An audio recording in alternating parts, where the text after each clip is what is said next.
आज का ये वीडियो बहुत ही ज़्यादा स्पेशल होने वाला है क्योंकि इस वीडियो के बाद में आप इंग्लिश ग्रामर के अंदर 10 आउट ऑफ 10 स्कोर करने वाले, full out of full marks आएंगे आपके इंग्लिश ग्रामर के अंदर। क्योंकि आज हम लोग इंग्लिश ग्रामर का फुल सिलेबस रिवीजन कर लेंगे और आपको इसके बाद में कोई भी बुक खोलने की जरूरत नहीं, बस इस वीडियो को पूरा देख लो। इसके बाद में आपको कुछ और करने की जरूरत नहीं है क्योंकि मैं आपको आज ऐसी ट्रिक्स बताऊंगा ना कि आप है ना देखते ही बता दोगे कि भैया इसके अंदर ये तो एरर है, ये इसका करेक्शन है, ये टेंस लग रहा है, ये मॉडल्स है, ये सब्जेक्ट वर्ब एग्रीमेंट इस तरीके से कर रहा है। ये कॉन्फिडेंस लेवल आ जाएगा जब आप इस वीडियो को पूरा देखोगे।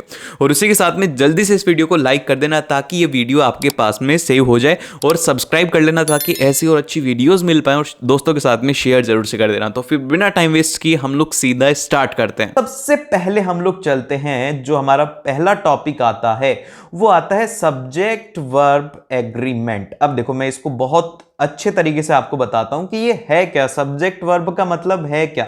तो देखो क्या होता है कि जब किसी दो इंसान के बीच में लड़ाई हो जाती है तो क्या होता है कि एक एग्रीमेंट होता है। जैसे कि फॉर एग्जांपल के लिए कि आपको है ना अपनी सिस्टर से कुछ चाहिए, ठीक है, तो वो उसके साथ में आपका एग्रीमेंट ही होगा कि देख तो ये मेरा पेन ले ले और मेरे को वो चीज दे दे। तो बेसिकली आपके बीच में एग्रीमेंट हो रहा है। इसी तरीके से क्या होता है कि एक सेंटेंस जो होता है ना वो हमारा फॉर्म होता है subject plus verb plus object से, इन तीनों से फॉर्म होता है। तो जो सब्जेक्ट और वर्ब होते हैं ना इनके बीच का जो एग्रीमेंट होता है वही आज हम लोग करने वाले हैं। तो इसके अंदर आपको पता होना चाहिए कि जो वर्ब होती है वो कैसे होती है। जैसे कि सिंगुलर वर्ब के अंदर याद रखना, ये बहुत सारे स्टूडेंट्स को नहीं पता होगा कि सिंगुलर वर्ब होती है ना उनमें एस या फिर ईएस आता है, वहीं पर पैरेलल वर्ब होती है उनके अंदर ये नहीं आता। याद रखना क्योंकि सब्जेक्ट में ऐसा होता है, चेयर होता है तो पैरेलल में उसका हो जाएगा चेयर्स, सिंगुलर के अंदर अगर पेन होता है तो पैरेलल के अंदर हो जाएगा उसका पेन्स। लेकिन यहाँ पे वर्ब में अलग होता है, डज का यहाँ पर होता है सिंगुलर के लिए, डू होता है पैरेलल के लिए, ईट्स होता है सिंगुलर के लिए, ईट होता है पैरेलल के लिए, और डांस होता है सिंगुलर के लिए और डांस होता है पैरेलल के लिए। ये बात आपको याद रखनी है, वर्ब में क्या होती है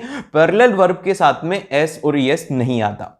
देन फिर इसके बाद में पहला रूल, हमारा पहला रूल है क्या कहता है, पहला रूल ये कहता है कि जो फर्स्ट पर्सन और सेकंड पर्सन होते हैं ना उनके साथ में हमेशा हमें सिंगुलर वर्ब को ही यूज लेना है। पहला रूल ये है कि फर्स्ट और सेकंड जो पर्सन है उसके साथ में हमेशा हमें सिंगुलर वर्ब को ही यूज करना है।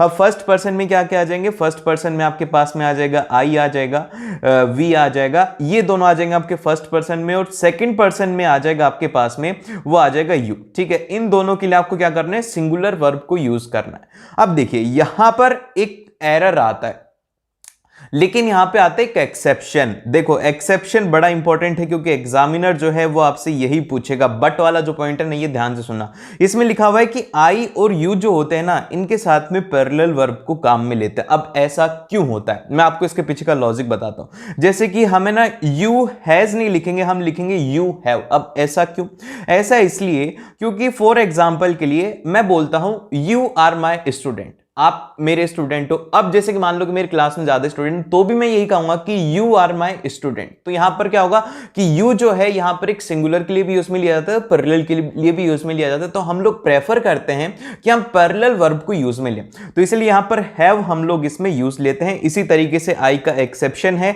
आई के साथ में आपको आई हैव लगाना पड़ेगा और आई डू लगाना पड़ेगा क्योंकि हमारी जो ये पहला वर्ब हमने पढ़ा था इसके अंदर आना चाहिए आई डज, लेकिन आई के साथ में डज नहीं आता है। ये बात आपको याद रखने, पहला रूल ये हो गया। फिर इसके बाद में सेकंड रूल जो आता है हमारा वो ये आता है कि जो एंड होता है ना इसके ऊपर बहुत ज्यादा हमें कंफ्यूजन हो जाएगा क्योंकि आपको ना एंड लगा दिया जाएगा बीच में और आप सोचोगे यार कौन सी वर्ब लगाऊं, सिंगुलर लगाऊं, प्लूरल लगाऊं, क्या करूं। तो देखो आपको यहां पर मैंने जो स्टेटमेंट लिखा हुआ है इसको ध्यान में रखना है। एंड के साथ में पैरेलल वर्ब जब भी डिफरेंट थिंग होगी, मतलब कि एंड के साथ में ना आपको पैरेलल वर्ब को यूज में लेना है जब उसमें डिफरेंट थिंग होंगे। एंड फिर इसके बाद में यहां पर आता है, इसका एक एग्जांपल से समझते हैं। इसका एग्जांपल ये है कि Ayush and Rohit have gone to school. तो देखिए अब यहां पर ये जो एंड है ना, एंड का मतलब यहां पे इससे कोई भी नहीं है, ठीक है। एंड क्या कर रहे हैं, बेसिकली आयुष और रोहित हैं, दो लोग हो गए ना, तो इसलिए हम लोग इसको पैरेलल में लेते हैं क्योंकि अलग अलग है। अगर यही सिमिलर हो जाता है तो हम लोग यहां पे पैरेलल वर्ब काम में नहीं लेंगे, हम लेंगे यहां पे सिंगुलर वर्ब। अब देखो ये कैसे होता है। अब जैसे कि यहां पे मैंने जो नेक्स्ट स्टेटमेंट लिखा हुआ है कि बट अगर सेम आइडिया हो तो हमें सिंगुलर वर्ब को यूज करना। अब इसका क्या मतलब हुआ, इसका मतलब ये हुआ कि यहां पर एक एग्जांपल दिया हुआ है कि bread and butter is my first choice, bread और बटर मेरी पहली चॉइस होती है। तो अब यहाँ पे ब्रेड और बटर जो है ना वो एक ही चीज है, जैसे कि ब्रेड के साथ में बटर है, तो यहां पे याद रखना है कि ब्रेड और बटर एक ही चीज है, तो इसीलिए यहां पर हम लोग कौन सी वर्ब को यूज में लेंगे, सिंगुलर वर्ब को यूज में लेंगे। इसीलिए यहां पर आ रहा है इज आ रहा है और इसमें आ रहा है यहां पर हैव आ रहा है। तो ये आपको याद रखना है कि एंड के साथ में आपको देखना है कि क्या सब्जेक्ट डिफरेंट, अगर डिफरेंट है तो हम लोग किसको काम में लेंगे, पैरेलल वर्ब को लेंगे। अगर सब्जेक्ट सेम है या फिर एक ही चीज को बिलोंग कर रहा है तो वहां पे हम लोग इज को यूज करेंगे। देन फिर इसके बाद में अगला जो आता है हमारे पास में रूल नंबर 3। अब देखिए रूल नंबर 3 भी काफी ज्यादा इंपॉर्टेंट है क्योंकि एग्जामिनर आपको इन सभी चीजों में कंफ्यूज करता है और कुछ भी नहीं है भाई, इंग्लिश ग्रामर तो बहुत ही ज्यादा इजी है। इतनी इजी है कि आप बस इसको 10-15 मिनट अगर सही ढंग से आपको ट्रिक्स पता लग जाए ना, ग्रामर खत्म है एकदम से।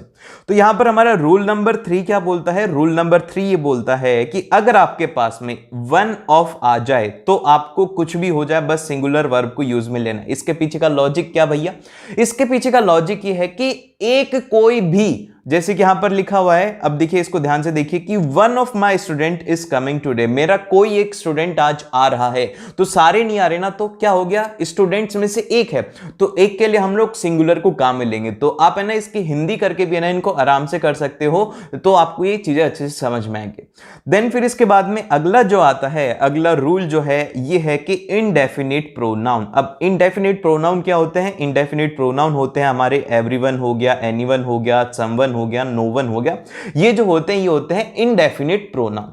अब इनके साथ में हमें हमेशा एक सिंगुलर वर्ब को यूज में लेना है। अब इसका मतलब क्या हुआ, इसका मतलब ये हुआ कि कोई भी, समवन का मतलब होता है कोई भी, नो वन का मतलब होता है कोई भी नहीं। तो यहां पर क्या हो रहा है कि हम लोग, हमारा जो सब्जेक्ट है वो सिर्फ और सिर्फ एक ही रह रहा है, तो इसीलिए हम लोग कैसी वर्ब को यूज में लेते हैं, यहां पर हम लोग लेते हैं सिंगुलर वर्ब को यूज में। और फिर इसके बाद में जो नेक्स्ट आता है रूल नंबर 5 है, इसमें आपसे एग्जाम में डेफिनेटली गलती होगी, तो इसको स्टार मार्क कर लो और इसको इंपॉर्टेंट मार्क कर लो और इसको लिख लेना कि अगर एग्जाम के अंदर किसी का नाम आता है, ठीक है, अगर एग्जाम में किसी का नाम आता है तो आपको सिंगुलर वर्ब को यूज में लेना है। अब जैसे कि आप ये बताओ, जो न्यूज है, क्या है, न्यूज, ठीक है, न्यूज है ना, न्यूज के साथ में मैं क्या लगाऊंगा, मैं इज लगाऊंगा या फिर मैं इसके साथ में आर लगाऊंगा। ध्यान से देखना, देखो न्यूज है, न्यूज, एस है इसमें, एस, ये देखो ये वाला, ये एस है इसमें, तो ये क्या हो जाएगा, पैरेलल हो जाएगा, पैरेलल सब्जेक्ट हो गया, तो क्या लेंगे, आर को काम में लेंगे। ये गलत है क्योंकि न्यूज तो उसका नाम है ना, उसके सिंगुलर या पैरेलल उसके नाम से उसको जज नहीं करेंगे। जैसे कि यहां पर बैरिक्स हो गया तो बैरिक्स के अंदर आएगा, स्पीसीज हो गया स्पीसीज के अंदर आएगा, तो यहां पर क्या होगा, सिंगुलर ही काम में लिया जाएगा। तो ये गलती हो सकती है एग्जाम में। और फिर इसके बाद में रूल नंबर 6 है, रूल नंबर 6 में जैसे कि जो हमारे हैं ये है एज वेल एज हो गया, बट हो गया, बिसाइड्स हो गया, along with हो गया, नथिंग हो गया, रेदर देन हो गया, लाइक, अनलाइक, ये सब जो होते हैं ना, इनमें आपको देखना होता है सब्जेक्ट को। सब्जेक्ट के अकॉर्डिंग इनकी जो वर्ब है वो डिसाइड होती है। सब्जेक्ट अगर पैरेलल है तो आपको पैरेलल वर्ब लगानी है, अगर सिंगुलर है तो सिंगुलर वर्ब को यूज में लेना है। अब जैसे कि यहां पे एग्जांपल के तौर पर दिया हुआ है कि principal as well as teachers are busy in exam duty. अब देखिए यहां पर क्या है, प्रिंसिपल जो है ना, प्रिंसिपल तो है हमारा सिंगुलर और टीचर्स क्या है, ये है पैरेलल। तो अब यहां पे आपको क्या करना है, आपको देखना है कि यार दो से ज्यादा हो गए, पैरेलल हो गए, तो हम लोग क्या लेंगे, आर को काम में लेंगे। इस तरीके से आपको अपना लॉजिक से इसको सोचना है। अब हम लोग बात करते हैं मॉडल्स की। अब देखिए मॉडल्स क्या होते हैं, मॉडल्स आप लोग जो काम में लेते हो ना, विल, कैन, कुड, ये सब होता है। तो ये क्या होता है, कैसे उसमें लेता है, आपको कंफ्यूजन होता होगा ना, आज कंफ्यूजन पूरा दूर हो जाएगा। सबसे पहले हमारा जो मॉडल आता है वो आता है विल। अब विल को कहां पे काम में लेते हैं, विल को हम लोग वहां पे काम में लेंगे जहां पर कि हमारा कोई फ्यूचर प्लान हो या फिर हमारा कोई फ्यूचर इंटेंशन हो जो कि है नहीं, कि हम फ्यूचर में कुछ करना चाहते हो, उसमें हम लोग विल को यूज करते हैं। अब जैसे कि यहां पे एग्जांपल में दिया हुआ है कि I will visit my grandparents next week, मैं अगले हफ्ते मेरे ग्रैंड पेरेंट्स के पास में जाऊं। तो अभी ये क्या है, ये फ्यूचर में, तो फ्यूचर में हम लोग हमेशा विल को काम में लेते हैं। और फिर इसके बाद में इसका जो नेक्स्ट है, सेकंड पॉइंट है, सेकंड में यहां पर है, हम इसे एक और जगह पे काम में लेते हैं जहां पर कि हमें प्रॉमिस करना होता है, मेकिंग प्रॉमिस और अ कमिटमेंट, हमें किसी को कमिटमेंट करना होता है या फिर हमें कोई प्रॉमिस करना होता है, तो हम इसको काम में लेते हैं। तो अब एक कमिटमेंट आप भी करो, ये लिखो जल्दी से। देखो यार अगर आप लिखोगे नहीं ना तो मजा नहीं आएगा, ये कमेंट सेक्शन में लिख दो, देखूंगा मैं, जो भी लिखेगा ना उसको हार्ट में देने वाला हूं। तो यहां पर आपको लिखना है कि I will score 95 in boards exam. जब तक खुद पर भरोसा नहीं होगा कि मैं एग्जाम में अच्छा स्कोर करूंगा तो बेटा कोई नहीं है, बाहर से कितने भी आपको कहता रहे, आपको कोई फर्क नहीं पड़ेगा। अगर एक बार अंदर से आ गया ना यार तू कर सकता है। और मैं ये जगाना चाहता हूं तुम्हें कि तुम कर सकते हो। 95% ही है, बस ज्यादा नहीं है, 95 है भाई, बस 95।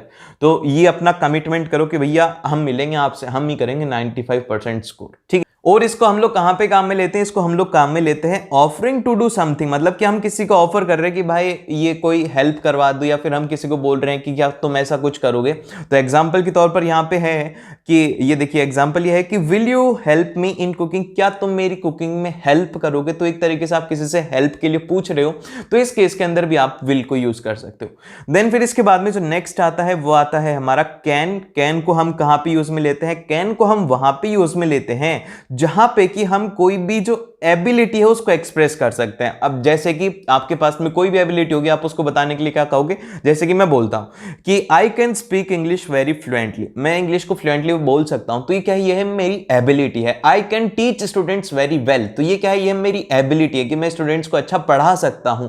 तो यहां पर इस तरीके से आपको ये याद रखना है कि जहां पर भी एबिलिटी की बात है वहां पर आंख बंद करके कैन को लगा। और इसके अलावा कैन को हम लोग यूज कर सकते हैं कि एक्सप्रेसिंग अ रिक्वेस्ट, अगर आप कोई भी एक रिक्वेस्ट कर रहे हो तो वहां पे भी आप कैन को यूज कर सकते हो। कैसे यूज कर सकते हो, कैन का एग्जांपल यहां पे लिखा हुआ है कि can you please come with me, क्या तुम मेरे साथ आओगे। तो एक तरीके से आप क्या कर रहे हो कि उससे एक रिक्वेस्ट कर रहे हो, अपनी रिक्वेस्ट उसको एक्सप्रेस कर रहे हो। और फिर इसके बाद में लास्ट है इसका एग्जांपल ये है कि अगर कोई भी पॉसिबिलिटी है फ्यूचर की तो उसमें भी हम लोग इसे यूज कर सकते हैं। जैसे कि यहां पर आ रहा है कि इट कैन रेन टुमारो, कि कल बारिश हो सकती है।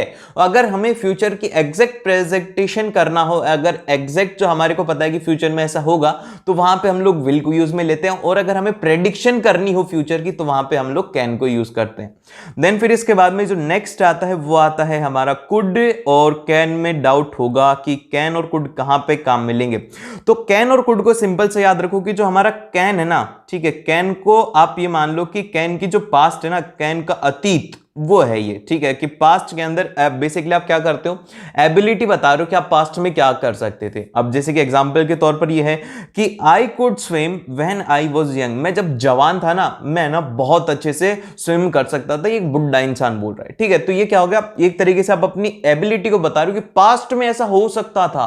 और कैन को हम लोग वहां पर यूज में लेते हैं जहां पर कि ऐसी हमारी एबिलिटी है जो कि अभी प्रेजेंट में है हमारे पास में। ये समझ रहे हो ना डिफरेंस, कि कुड क्या है, कैन का पास्ट है, जिसके अंदर की पास्ट के बारे में बात करी जाती है कि मैं ऐसा करता था, ठीक है।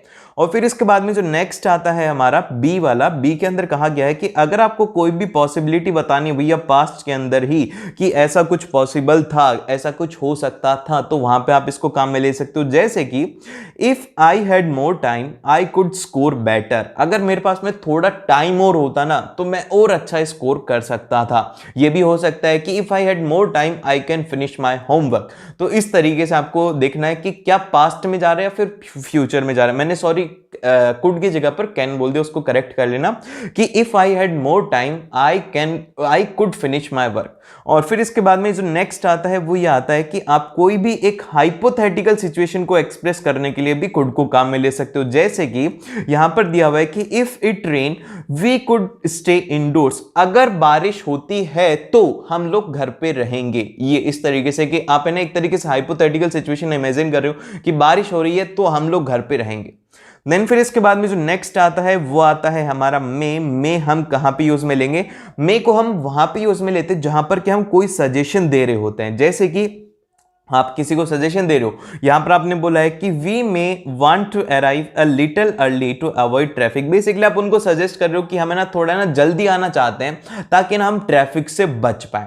तो इस तरीके से अगर आप कोई भी सजेशन करते हो तो वहां पे आपको जो यूज में लेना होता है वो लेना होता है मे। और जो मे होता है इसको फॉर्मल कंसिडर किया जाता है, ये वेरी फॉर्मल होता है, ये याद रखना, ठीक है। एग्जाम के अंदर आपको कंफ्यूज किया जाएगा मे और कैन में, और उसके साथ में आपको कंफ्यूज करेंगे माइट में, ठीक है। तो आपको अभी ये तीनों के तीनों के बारे में अभी माइट बाकी, तो उसके बाद में आपको इनका एक कंक्लूजन बताता हूं कि आपको कहां पे इनको यूज करना है। और इसके अलावा आप जो मे है इसको यूज करते हो बेसिकली सबसे ज्यादा यूज में होता है परमिशन के लिए। क्या परमिशन अगर आप कर रहे हो तो उस केस के अंदर हम जो यूज में लेते हैं वो लेते हैं मे को। जैसे कि आप क्लास में एंटर करते हो तो आपने बोलते हो कि may I come in sir, may I go to toilet. तो इस तरीके से क्या हो रहा है कि आप परमिशन अगर मांग रहे हो तो उस केस के अंदर आपको मे को यूज करना है।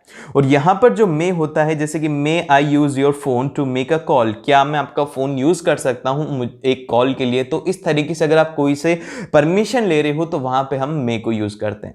देन फिर इसके बाद में जो नेक्स्ट आता है हमारा वो आता है माइट। माइट जो है सिमिलर है, exactly might is similar to may but considered less formal. जो माइट है मे की जैसा ही, लेकिन इसके अगर आपको ज्यादा फॉर्मलनेस चाहिए तो वहां पे मे ही आपको यूज करना। अब इसको हम लोग यूज में वहां पे लेते हैं जहां पे कि कंडीशनल होता है। कंडीशनल का मतलब क्या हुआ? कंडीशनल का मतलब ये हुआ कि if I finish my work on the time I might go for a walk. अगर मैं मेरा वर्क टाइम पर करता हूं देन फिर उसके बाद में मैं वॉक पर जाने वाला हूं भाई, नहीं तो मैं नहीं जाऊंगा। तो जहां पर भी कंडीशन का हो ना वहां पे हम लोग माइट को यूज करते हैं, वहां पे मे को यूज नहीं करेंगे। और इसके अलावा कहां पे यूज करते हैं? इसके अलावा हम लोग इसे यूज करते हैं कोई परमिशन या फिर सजेशन के लिए। बेसिकली सबसे ज्यादा आपको इसमें याद रखना है कि सजेशन जो होता है वहां पे हम लोग माइट को ज्यादा प्रेफरेंस देते हैं। अब जैसे कि यहां पर है कि might I suggest trying the vegetarian option for the dinner tonight. आज के डिनर के लिए मैं आपको सजेस्ट कर सकता हूं कि यार आज का वेजिटेरियन डिनर कर लेते हैं। तो इस तरीके के जो होते हैं जिसके अंदर आप सजेशन दे रहे हो तो वहां पे हमें इसको क्या करना है, वहां पे हम माइट को यूज करते हैं। देन फिर इसके बाद में जो नेक्स्ट आता है वो आता है हमारा मस्ट। मस्ट को हम लोग कहां पे यूज में लेंगे? देखो यार इसमें और एक शुड है, इन दोनों के अंदर बहुत ही ज्यादा डाउट होता है। तो अभी ध्यान से समझो कि मस्ट को कहां पर काम में लेना है। मस्ट को हम वहां पे काम में लेंगे जहां पे कि ऑब्लिगेशन होगा, स्ट्रॉन्ग ऑब्लिगेशन है कि ऐसा करना है करना है। जहां पर कि स्ट्रॉन्ग ऑब्लिगेशन होता है वहां पर हम मस्ट को यूज में लेते हैं। जैसे कि यहां पर है कि you must have a driving licence to drive a car. तुम्हें गाड़ी चलाने के लिए ड्राइविंग लाइसेंस की जरूरत है, ये ऑब्लिगेशन। तो जहां पर भी एक स्ट्रॉन्ग ऑब्लिगेशन हो जिसपे हो कि सभी को ही मानना पड़ेगा वहां पे हम लोग मस्ट को यूज करते हैं। और इसके अलावा जैसे कि एक स्ट्रॉन्ग रिकमेंडेशन अगर आप किसी को कर रहे हो तो वहां पे भी आप इसको काम में ले सकते हो। जैसे कि इसका एग्जांपल ये है, you must come and visit us while you are in London. अभी अगर तुम लंदन में हो तो हमारे पास में जरूर से आना, ठीक है। एक स्ट्रॉन्ग ऑब्लिगेशन लगा रहे हो कि भैया तुम हो ही लंदन में तो हमारे घर पे भी जरूर से आना। और फिर इसके बाद में यहां पर आता है नेसेसिटी। अगर कोई भी है जो कि नेसेसिटी होता है, जहां पर कि जरूरी होता है, वहां पे भी हम लोग मस्ट को यूज करते हैं। जैसे कि एग्जांपल के तौर पर यह है कि वी मस्ट लीव नाउ और वी विल बी लेट, कि या अभी हमें निकलना होगा अदरवाइज हम लोग जो है वो लेट हो जाएंगे। तो यहां पर क्या नेसेसरी है कि हमें जल्दी निकलना है क्योंकि हम लेट हो जाएंगे। तो जहां पर भी जरूरत होती है, सबसे पहला जरूरत होती है, दूसरा यहां पर कि स्ट्रॉन्ग ऑब्लिगेशन होता है, और तीसरा यहां पर कि एक स्ट्रॉन्ग रिकमेंडेशन होती है, वहां पे हम लोग मस्ट को यूज करते हैं। देन फिर इसके बाद में जो नेक्स्ट आता है हमारा, ये नोट करके देख लेना भैया, नोट करके यहां पे मैंने लिखा हुआ है कि मस्ट जो है हमारा must must must must express a strong sense of obligation compared to should। Should के कंपैरिजन में मस्ट का एक स्ट्रॉन्ग ऑब्लिगेशन होता है। अब जैसे कि हम लोग शुड को देखें, शुड को हम लोग वहां पे यूज में लेते हैं जहां पर कि हम एडवाइस करते हैं। अब एडवाइस जैसे कि you should study for exam if you wants to do well. हम उसे सजेस्ट कर रहे हैं, भैया एडवाइस दे रहे हैं कि बेटा अगर एग्जाम में अच्छा स्कोर करना है तो अच्छे से पढ़ाई करनी होगी। अगर हम किसी को एडवाइस दे रहे हैं तो वहां पर हम लोग शुड को यूज करते हैं। और इसके अलावा हम बताते हैं ऑब्लिगेशन को। ऑब्लिगेशन के केस में भी हम लोग इसे यूज कर सकते हैं, लेकिन इसमें स्ट्रॉन्ग ऑब्लिगेशन नहीं होता। अब जैसे कि यहां पे एग्जांपल में है कि children should respect their elders. बच्चों को अपने बड़ों की इज्जत करनी चाहिए। अब ये स्ट्रॉन्ग ऑब्लिगेशन नहीं है, ये स्ट्रॉन्ग नहीं है, तो यहां पे हम लोग शुड को यूज कर सकते हैं। देन फिर इसके बाद में जो नेक्स्ट आता है सजेशन के लिए भी हम लोग शुड को यूज करते हैं। जैसे कि फॉर एग्जांपल के लिए we should go for a walk in a park after lunch. यहां पर एक स्ट्रॉन्ग नहीं है, स्ट्रॉन्ग पॉसिबिलिटी नहीं है, मतलब कि आप जाओगे जरूरी नहीं है, हमें वो आप एक तरीके से उनको सजेस्ट करो कि भैया खाना खाने के बाद में हमें पार्क में चलना चाहिए वॉक के लिए, ये आप क्या कर रहे हो, एक तरीके से उनको सजेस्ट कर रहे हो। देन फिर इसके बाद में जो नेक्स्ट आता है हमारा वुड जो है, वुड को थोड़ा ध्यान रखना, वुड होता है एक रिक्वेस्ट के लिए। अगर आप किसी से रिक्वेस्ट कर रहे हो तो वहां पे हम लोग वुड को यूज करते हैं। जैसे कि यहां पर would you mind if I used your rest room. क्या तुम बुरा मानोगे अगर मैंने तुम्हारा रेस्ट रूम यूज कर लिया हो तो? मतलब आप बता रहे हो कि भाई कर चुका हूं मैं, अब बुरा मान तो मान ले, ठीक है। देन फिर इसके बाद में आप इसको वहां पे यूज करते हो जहां पर कि आप किसी को कुछ ऑफर कर रहे हो। जैसे कि फॉर एग्जांपल के लिए यहां पर इसमें लिखा हुआ है कि would you like some tea. क्या तुम चाय लेना पसंद करोगी, तो जहां पे हम किसी को ऑफर कर रहे हैं कि भैया, जैसे कि आप किसी को घर पे आते हैं उनसे ऐसे ही बोलते हो ना कि चाय कॉफी लेंगे क्या, तो जहां पर भी आप किसी को कुछ ऑफर करते हो तो वहां पे आप वुड को यूज करते हैं। अब इसका जो पूरी समरी है वो मैं आपको बता देता हूं। इसकी समरी भैया पूरी पूरी ये है, यही है पूरा पूरा सारांश जो अभी तक हमने पढ़ा है ना, उसका सारांश ये है। सबसे पहली बात ये है कि विल को हम वहां पे यूज में लेंगे जहां पर कि एक प्रॉमिस की बात होती है, या फिर आप ये बोल सकते हो कि जहां पर फ्यूचर की ज्यादा बात होती है, फ्यूचर पॉसिबिलिटी की ज्यादा बात होती है, वहां पे हम लोग विल को यूज करते हैं। विल की खास बात ये होती है जहां पर प्रॉमिस होगा वहां पे हम इसे यूज करेंगे। मे को हम वहां पे यूज लेते हैं जहां पर की पॉसिबिलिटी होती, किसी चीज की पॉसिबिलिटी होती है, वहां पे हम लोग मे को यूज करते हैं। कैन को हम यूज करते हैं एबिलिटी के लिए। मस्ट को हम यूज करते हैं नेसेसिटी के लिए और एक स्ट्रॉन्ग रिकमेंडेशन के लिए और एक स्ट्रॉन्ग ऑब्लिगेशन के लिए। और इसी के साथ में ऑट टू को हम यूज करते हैं कोई भी एक मोरल ड्यूटी के लिए, जैसे कि फॉर एग्जाम्पल के लिए यहां पर दिया हुआ है कि we ought to work hard, हमें हार्ड वर्क करना चाहिए। और फिर इसके बाद में यहां पर नोट करके दो मॉडल्स के बारे में और लिखा हुआ है जिनसे यूजुअली क्वेश्चन आ जाता है और हम उसे गलत कर देते हैं। तो यहां पर यूज्ड टू जो होता है ये होती है हमारी पास्ट हैबिट के लिए, हम लोग इसे यूज करते हैं, यूज्ड टू पास्ट हैबिट। और फिर इसके बाद में I used to swim when I was young, मैं ना स्विम करता था जब मैं ना पुराना, मतलब कि ये जवान था जब करता। देखो ये हर बार है ना यंग यंग वाला वर्ड आ रहा है तो समझ लेना इसको। फिर इसके बाद में यहां पर नीड टू का होता है, वो होता है एडवाइस की, आप किसी को एडवाइस कर रहे हो वहां पे आप इसको यूज में ले सकते हो। जैसे कि Ayush needs to buy car, एक तरीके से आप उसको एडवाइस कर रहे हो कि भैया आयुष, आयुष यानी मैं, कि तुम्हें कार की जरूरत है, यू नीड अ कार। तो इस तरीके से आप जहां पर एडवाइस का काम होता है वहां पर आप नीड टू को यूज करते हो।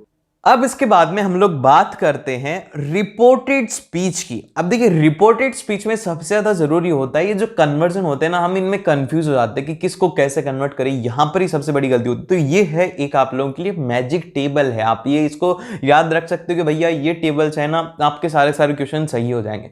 तो सबसे पहले आपको याद रखना है कि अगर इज एम आर है तो उसको आंख बंद करके वॉज वर में कन्वर्ट कर देना है, और अगर वॉज वर है तो उसको हम कन्वर्ट कर देंगे हैड बीन में, और अगर हैड बिन है तो उसको हम हैड बिन ही रहने देंगे, उसके साथ में छेड़छाड़ नहीं करेंगे। और अगर हैज और हैम है तो उसके हैड में कन्वर्ट करना, और अगर हैड है तो हैड के साथ में कोई भी चेंज नहीं होगा। तो सिंपल से याद रखो, प्रेजेंट को पास्ट में करना है, और अगर पास्ट आ रहा है तो पास्ट को पास्ट परफेक्ट में करना है। अब जैसे कि प्रेजेंट के अंदर क्या क्या हेल्पिंग वर्ब होती हैं, इज, एम और आर, ठीक है, इसको हम किस में कन्वर्ट करेंगे, पास्ट में। अब पास्ट में क्या हेल्पिंग वर्ब होती है, वॉज और वर। अब अगर वॉज और वर आ रहे हैं तो इसको हमें आगे कन्वर्ट करना होगा। आगे किस में जाएंगे, हम जाएंगे पास्ट परफेक्ट में।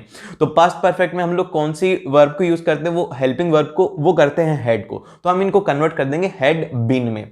और फिर इसके बाद में जैसे कि अगर हैज और हैव आ गया तो ये प्रेजेंट में, तो हमें सीधा पास्ट के ऊपर चला जाना, पास्ट परफेक्ट के ऊपर। तो हैज और हैव को हम किस में कन्वर्ट कर देंगे, हेड में, ठीक है, ये बात याद रखना। हैज और हैव को हम किस में कन्वर्ट कर देंगे, हेड में, ठीक है। और अगर हेड है तो हेड के साथ में तो कोई भी चेंज नहीं करना। देन फिर इसके बाद में जो नेक्स्ट आती है कुछ ये फॉर्म्स है, ये आपको याद रखनी। जैसे कि अगर आगे आपके पास में डू आ गया तो आप इसको डिड में कन्वर्ट कर दीजिए, डिड आ गया तो आपको इसको हैड डन में कन्वर्ट कर देना है। फिर इसके बाद में हैड डन अगर आ रहा है तो उसके साथ में कोई भी चेंज नहीं होगा। अगर हेड आ जाता है ना लास्ट में, खत्म, कोई भी चेंज नहीं, उसमें तो करना ही नहीं। और लास्ट में जो है वो ये है, विल और शैल अगर आता है तो हम इसे कन्वर्ट कर देंगे शुड में, ठीक है। अब ये तो मैंने आपको समझाया, लेकिन अगर मान लो कि जो आप कन्वर्जन करने जा रहे हो उसमें ये आ गया, क्या आ गया उसके अंदर, मैं बोल देता हूं कि उसके अंदर आ गया है ये वॉज और वर आ गया, तो आप क्या करोगे, क्या आप इधर से इधर जाओगे? और चलो इसमें तो आप समझ गए कि मैंने समझा दिया कि हम इसे प्रेजेंट में पास्ट करते हैं, तो लेकिन हम शुड से तो इधर जा ही सकते हैं ना, इसमें थोड़ी गलती है, जा सकते हैं ना, लग रहा है ना जा सकते हैं, ये गलती मत कर देना। बस हम बस एक ही वन वे रास्ता है इसमें कि विल शैल है तो आप उसको शुड में जा सकते हो, लेकिन शुड से वापस विल शैल को कन्वर्ट नहीं करोगे, ये याद रखना।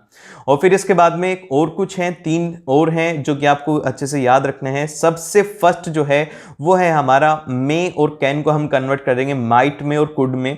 और बाकी का जैसे कि अगर कुड है, माइट है, शुड है, वुड है, आउट टू है, यूज टू है, इनके अंदर कोई भी चेंज नहीं होता, याद रखना, इनके अंदर कोई भी चेंज नहीं होता। उल्टा मत करके आ जाना, शुड है तो उसको शैल में करके आगे, फिर उसके बाद में आकर के देखोगे यार गलती कर दी यार, ये तो गलत पढ़ा है भैया ने। तो इसीलिए फिर से बता रहा हूं कि हम उल्टा नहीं जाते, विल और शैल से हम इसके ऊपर चले जाएंगे, शुड के ऊपर चले जाएंगे, मे और कैन से हम माइट के ऊपर और कुड के ऊपर जा सकते हैं, लेकिन इनसे वापिस से नहीं आ सकते। देन फिर इसके बाद में जो नेक्स्ट है वो ये है कि मस्ट जो है इसको हम कन्वर्ट कर सकते हैं हैड टू के अंदर, मस्ट को हम कन्वर्ट करते हैं हैड टू में। तो ये तो हो गया हमारा कन्वर्जन। देन फिर इसके बाद में यहां पे मैंने कुछ और पॉइंट्स लिखे हुए हैं जो कि आपको याद रखने हैं, और ये कन्वर्जन ये इसमें रिपोर्टेड स्पीच में और कुछ भी नहीं है, बस एक कन्वर्जन जिसको याद है उसको पूरा पूरा आता है ये, और उसको कॉन्फिडेंस भी आ जाएगा। तो यहां पर हम बात करते हैं कि अगर सेड टू आता है तो हम उसे कन्वर्ट करेंगे टोल्ड में, और अगर से टू आता है तो हम उसे कन्वर्ट करेंगे टेल में। और हमेशा याद रखना कि no object after reporting verb, कोई भी ऑब्जेक्ट रिपोर्टिंग वर्ब के बाद में नहीं आएगा। देन फिर इसके बाद में जो ये कन्वर्जन है यही देख करके आपको एमसीक्यू में मिलेंगे, या फिर अगर फिल इन द ब्लैंक में आता है, fill in the blank type में ज्यादा आएगा, तो वहां पर आप देखना ये एग्जामिनर क्या करेगा, आपसे बोलेगा कई बार इनकरेक्ट निकालो, तो वो क्या करता है कि टुमारो जो होता है उसको द नेक्स्ट डे ना लिख करके उसको टुमारो ही लिख देता है। तो ये गलतियां थोड़ी थोड़ी पकड़ के रखना, जैसे कि जस्ट को आपको कन्वर्ट कर देना है देन में, कैन को आपको कन्वर्ट कर देना है कुड में, दिस को कन्वर्ट कर देना है दैट में, विल को कन्वर्ट कर देना है वुड में, एगो को कन्वर्ट कर देना है बिफोर में, हेयर को देयर कर देना है, टुडे को दैट डे कर देना है, और फिर इसके बाद में यस्टरडे को द प्रीवियस डे कर देना है, लास्ट नाइट को आपको कन्वर्ट करना है द प्रीवियस नाइट। ठीक है, ये याद रखना क्योंकि ये नहीं याद होगा, तो लास्ट नाइट को याद रखना। फिर इसके बाद में तीसरा पॉइंट ये है कि जो हमारा प्रेजेंट है उसको हमें पास्ट में कन्वर्ट करना है, तो वर्ब की जो फर्स्ट फॉर्म है वो कन्वर्ट हो जाएगी वर्ब की सेकंड फॉर्म में। अगर प्रेजेंट कंटिन्यूअस है तो उसको हम कन्वर्ट कर देंगे पास्ट कंटिन्यूअस में, इज एम आर है तो वो वॉज वर में कन्वर्ट हो जाएंगे, सिंपल पास्ट है तो हम उसको कन्वर्ट कर देंगे पास्ट परफेक्ट में। जैसे कि इसमें वर्ब की सेकंड फॉर्म है रॉट, तो हम क्या करेंगे हैड रिटन लिख देंगे वर्ब की थर्ड फॉर्म, क्योंकि जो परफेक्ट होता है पास्ट परफेक्ट होता है उसमें वर्ब की थर्ड फॉर्म यूज में ली जाती है। इस तरीके से हम इसे, अब इसके बाद में हम लोग बात करते हैं जो टॉपिक है वो है टेंसेस। अब देखो टेंसेस जो है ना ये है बहुत बड़ा, अगर आप इसको अभी पढ़ने बैठोगे तो काफी ज्यादा टाइम लग जाएगा। तो आपको क्या करना है, ये जो टेबल है ना बस इसको याद रखना, आप आसानी से क्वेश्चंस को सॉल्व कर सकते हो। तो इस टेबल के अंदर आपको पता है कि टेंसेस तीन तरीके के होते हैं, प्रेजेंट टेंस, पास्ट टेंस और फ्यूचर टेंस। तो इनका जो फॉर्मेट होता है ये जरूर से याद रखना। जैसे कि फॉर्मेट बेसिक ये क्या होता है, बेसिक फॉर्मेट जो हमारे पास में रहता है वो ये रहता है कि सबसे पहले सब्जेक्ट आएगा, फिर उसके बाद में वर्ब आएगा, फिर उसके बाद में ऑब्जेक्ट आएगा। ठीक है, बस ये फॉर्मेट है, इसको याद रखो, जो कि हमने सब्जेक्ट वर्ब एग्रीमेंट में भी पढ़ा था, तो उसी के ऊपर ही बेस्ड ये पूरा पूरा रहेगा। तो इसमें बस ये याद रखना कि किस में कौन सी वर्ब की फॉर्म को यूज करते हैं। अब जैसे कि यहां पे मैं आपको बताता हूं, यहां पे हम लोग जो सिंपल टेंस अगर होता है तो सिंपल टेंस में प्रेजेंट सिंपल में हम लोग यूज करते हैं वर्ब की फर्स्ट फॉर्म को, और इसके साथ में हम लोग ऐड कर देते हैं एस या फिर ईएस। ठीक है, और वहीं पर अगर पास्ट के हम बात करें तो पास्ट के अंदर वर्ब की सेकंड फॉर्म रहती है, और फ्यूचर जो है फ्यूचर के अंदर वर्ब की फर्स्ट फॉर्म रहेगी, लेकिन यहां पे जो ऐड होता है वो होता है विल, हम लोग इसमें ऐड करते हैं। देन फिर इसके बाद में अगर प्रेजेंट कंटिन्यूअस टेंस है तो प्रेजेंट कंटिन्यूअस टेंस के अंदर बस एक सिंपल सा चेंज आता है कि जो सिंपल था उसके ऊपर आपको सिर्फ और सिर्फ वर्ब के अंदर आईएनजी ऐड करना है। और एक और बात इंपॉर्टेंट कि यहां पर हमेशा चाहे से प्रेजेंट हो, पास्ट हो, फ्यूचर हो, सभी में वर्ब की फर्स्ट फॉर्म रहती है। ठीक है, और फिर इसके बाद में आप इसके अंदर हेल्पिंग वर्ब जो यूज में लेते हैं वो लेते हैं इज, एम और आर। और यहां पे जो हमारा एम है, एम हम सिर्फ और सिर्फ किसके साथ में लेते हैं, आई के साथ में काम में लेते हैं, और जो हमारा इज है उसको हम लोग लेते हैं सिंगुलर के साथ में, और जो हमारा आर है, आर को हम लोग लेते हैं पैरेलल सब्जेक्ट के साथ में। और ऐसा ही हमारा केस किसके साथ में होता है, ऐसा ही होता है जो हमारे वॉज और वर होते हैं। यहां पे जो वॉज है, वॉज को हम लोग किसके लिए काम में लेते हैं, सिंगुलर के लिए। बस ये याद रख लो, सिंगुलर का एस और वॉज का एस। ठीक है, एस से एस मिला दो तो क्या हो गया, वॉज को हम सिंगुलर के लिए यूज में लेते हैं। तो ये याद रखने की ट्रिक है कि अगर आप भूल जाओ कि कहां पर क्या हो रहा है, वॉज वर समझ में नहीं आ रहा, तो सिंपल से याद रखो वॉज के अंदर लास्ट में एस आता है तो इसको हम लोग सिंगुलर के लिए काम में लेंगे। फिर इसी तरीके से इसमें फ्यूचर में जो इसका रहेगा वर्ब की फर्स्ट फॉर्म प्लस आईएनजी रहता है, लेकिन इसमें एक जो एडिशनल आता है वो आता है यहां पर विल बी यूज में लिया जाएगा। क्या, विल बी आ जाएगा इसमें। देन फिर इसके बाद में हमारे पास में आता है वो आता है परफेक्ट टेंस, सिंपल परफेक्ट, ये इसको कहा जाता है। सिंपल परफेक्ट में अलग अलग बातें होती है, बस एक बात इन सभी में कॉमन होती है, याद रखना कि इनमें सभी में ना वर्ब की थर्ड फॉर्म यूज में लेते हैं, वर्ब की थर्ड फॉर्म, फिर चाहे से प्रेजेंट हो, पास्ट हो या फिर फ्यूचर हो, बस इसमें डिफरेंस होता है इनकी हेल्पिंग वर्ब का। अब देखिए हेल्पिंग वर्ब जो हम अगर प्रेजेंट की बात करें तो प्रेजेंट के अंदर जो हेल्पिंग वर्ब यूज में लेते हैं वो लेते हैं हैज। ठीक है, हैज क्या है, ये है एक हेल्पिंग वर्ब है जो कि हम लोग यूज में लेते हैं प्रेजेंट में। अब इसको कहां पे यूज में लेना है, इसको आपको वहां पे यूज में लेना है जहां पर कि आपका जो सब्जेक्ट है वो हो सिंगुलर। ठीक है, सिंगुलर अगर सब्जेक्ट है तो वहां पे हम लोग हैज को यूज करते हैं। अगर हमारा सब्जेक्ट जो है वो हो जाए पैरेलल, मतलब उस केस के अंदर हम लोग किसको काम में लेंगे, वो लेंगे हैव को। अब इसके बाद में हम लोग बात करते हैं पास्ट परफेक्ट टेंस की। अब देखो पास्ट परफेक्ट टेंस के अंदर बहुत ही सिंपल है, सिर्फ और सिर्फ एक ही हेल्पिंग वर्ब है, वो है हैड। ठीक है, हैड एक हेल्पिंग वर्ब है, वर्ब की थर्ड फॉर्म में बस हैड है, फिर चाहे से आपका सब्जेक्ट सिंगुलर हो या फिर प्लूरल हो, कोई फर्क नहीं पड़ता, एक ही हेल्पिंग वर्ब है वो है हैड, आपको लगा देना, बिना सोचे समझे लगा देना। और उसके बाद में जो नेक्स्ट आता है वो आता है हमारा कौन सा, फ्यूचर। फ्यूचर के अंदर क्या होता है, वर्ब की थर्ड फॉर्म तो है, क्या है, वर्ब की थर्ड फॉर्म तो है, लेकिन उसके साथ में हमें यूज में लेना होगा विल हैव, विल हैज, वो डिपेंड करता है कि कैसा हमारा सब्जेक्ट रहेगा। देन फिर इसके बाद में लास्ट में आता है प्रेजेंट, मतलब प्रेजेंट परफेक्ट कंटीन्यूअस टेंस। तो प्रेजेंट परफेक्ट में क्या होगा, वही हमारा रहेगा जो कंटीन्यूअस में करा था, लेकिन बस इसमें डिफरेंस क्या होगा, डिफरेंस ये होगा कि इसमें हमें क्या ऐड करना होगा, इसमें हमें ऐड करना होगा बस बीन ऐड करना है। जैसे कि परफेक्ट में जो था हैज और हैव, वहां से हेल्पिंग वर्ब ले ली, और कंटीन्यूअस है तो वर्ब की फर्स्ट फॉर्म प्लस आईएनजी आ गया। तो इसके पास में हमारे पास में जो रिजल्टेंट रहेगा वो ये रहेगा, वर्ब की फर्स्ट फॉर्म प्लस आईएनजी और हैज और हैव के साथ में बीन हम लोग इसमें यूज करेंगे। और वहीं पर ही अगर हम लोग बात करें पास्ट की, तो पास्ट में क्या होगा, सिर्फ और सिर्फ एक ही यूज करेंगे, वो करेंगे हैड बीन, वर्ब की first form plus ING plus of आपको हैड बीन इसमें यूज करना है। और फिर लास्ट में आपको यूज करना है जो हमारा फ्यूचर है, फ्यूचर में वर्ब की फर्स्ट फॉर्म प्लस आईएनजी रहेगा और इसके साथ में हम लोग ऐड कर देंगे विल हैव बीन। तो इस तरीके से आपको इनके बेसिक फॉर्मेट याद रखने हैं, इस टेबल को याद रख लो, आपके टेंसेस कवर हो जाएंगे। और इसके क्वेश्चंस के हम लोग प्रैक्टिस करेंगे नेक्स्ट वीडियो में। उसके लिए मेक श्योर कि आप जल्दी से सब्सक्राइब करो, और इस वीडियो को लाइक नहीं किया तो जल्दी से लाइक करो, अपने दोस्तों के साथ भी जरूर से शेयर कर देना।